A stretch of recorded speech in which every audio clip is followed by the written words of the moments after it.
we next to use the HMM stainless steel to weld test for you. Okay? Use your machine. Please check your machine.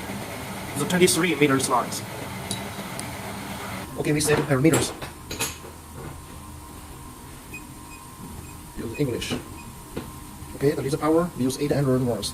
Is the frequency, no change, 3000. And the galvanometer frequency, we use 150 Hz. The slot size, 3 mm. Okay?